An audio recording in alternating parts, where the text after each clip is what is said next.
The buzz right now is about, what is it? BPC-157? Is that what it is? Yes.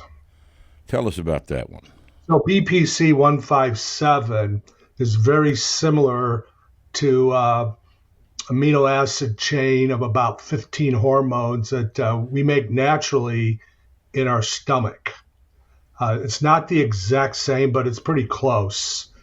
And it is very good as an anti-inflammatory tissue regeneration type hormone. It's not new, although it was pulled off the market March 15th of 2024. So almost a year to the day, we haven't had BPC 157. However, this is very interesting and I don't understand it. There's a new hormone out or a new product out called Pentadeca Arginate. So the difference is that Pentadeca is the same 15 amino acid sequence that BPC was. Right. But it's got an arginate attached to it. So it's just a different amino acid. Right. In the body, it functions the same way BPC does. Now, BPC, that was really, in my mind, too good to be true. I'm one of those guys. I'm an old guy, and I've learned over the years, when you get all excited about some of these things, and if it sounds too good to be true, it usually is. So I'm a little hesitant, a little skeptical. I read, I listen to podcasts, but more important for me is I just listen to the patients. I listen to the guys. By guys, I'm not leaving out women, but some of these stories I would hear from these guys, I'm just like, God, I know this. Why would this guy lie to me? I know this guy's not mentally unstable and imagining things, but this sounds too good to be true. And on the other hand, some people get nothing out of these. They don't do a thing. So, for example, what were the good things you heard about it from your people? Well, one of the most unbelievable is my youngest brother, who is pretty broken down. He needs a knee replacement. He's got some health issues. He's got 8 vertebrae in his spine fused. He's a mess. Wow. And we gave him the BPC, and he thinks this is the greatest thing in the world. It's like a miracle. And I am shocked. When that went off the market, he was literally panicking. He wanted all of my brothers, he wanted us to order as much BPC as we could so he could stock up. Just so he could stockpile the stuff. Yeah, because the pharmacy can only give you, they're not going to give you more than what would expire with the shelf life. Right. So you're limited to what you could buy. So he gets such great results out of this, and the Pentadeca Arginate, the PDA, is the same. Got another guy. He couldn't bench press for 2 years because of elbow tendonitis, I guess. They couldn't find anything wrong with him.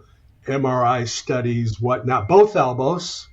Wow. So why would both elbows shoot craps at the same time? That sounds like a technical issue in the way he benches. It does. He's in his 50s. And this guy is, he's a meathead. He's done everything over the years, growth hormone and everything on down. So he took the Pentadeca Arginate, which became available last fall, and he injected it into the elbows, like brachioradialis, right into the tendon there. And he told me 2 days later, he's benching 135. He said he couldn't bench an empty bar because of the pain prior to that for 2 years. So it works locally. Well, I don't know about that. I'll tell you about my experiences. He would interpret that as working locally, although it may have just been that's just the injection site, and And the effect was systemic. It could be. They say if you've got an injury, to inject it as close to the injury as you can, or something you want to treat, like locally. But you can also inject it like in the belly, just like an insulin injection.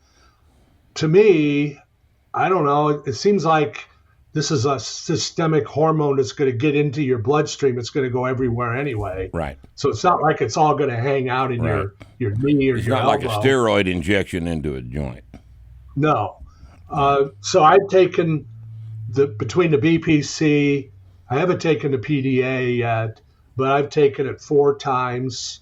The first time I used it, orthopedic issues, shoulders, joints, knees. Right.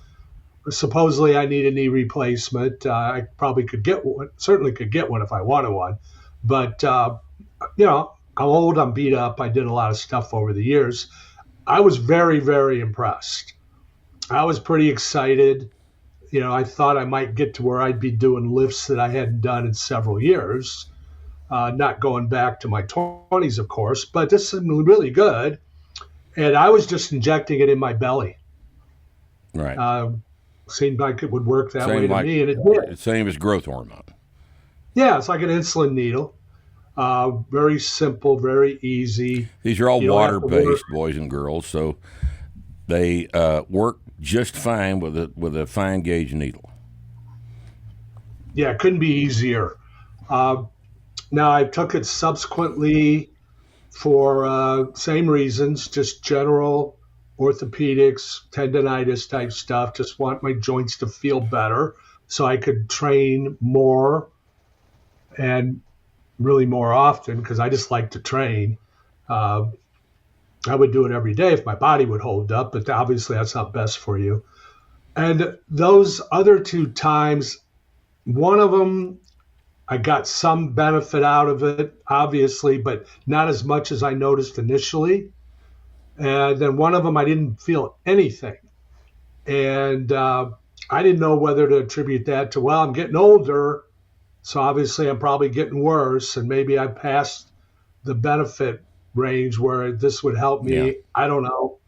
I took it one time for, I've got a degenerated disc like most guys, and neuroforaminal encroachment and pinched nerve in my neck here, which was bothering me considerably. So I was just injecting it right into my neck. Didn't do a thing. Right. I just hung in there for quite a while, and my neck's fine now. I mean, it doesn't move real well, but I can move. I can function. Settled down anyway. Yeah, it's fine. All right. So, and it's done that over the years, but I was very surprised because and it kind of stung a little bit, going right into the side of your neck here. The insulin needle is so short, you're not going to hit anything. Right. You still have enough muscle there to prevent that, but nothing. So I've had differing results with it. I've had guys with differing results from time to time. Many guys give me the miracle story. They're very, very happy with this, and they keep buying it. Obviously they think it's worth it. This week on Starting Strength Radio, our friend Mike Wittmer from Wittmer Rejuvenation Clinic in St. Louis comes on to talk to us about some very technical stuff. This is we're going to talk about testosterone replacement therapy like we always do, the rest of the hormones on the assay that they use to determine the effectiveness of the therapy. And we're going to talk about peptide hormones, the latest craze recently, peptide hormones. We're going to discuss all of this stuff in excruciating, ridiculous, boring detail on this next Starting Strength Radio.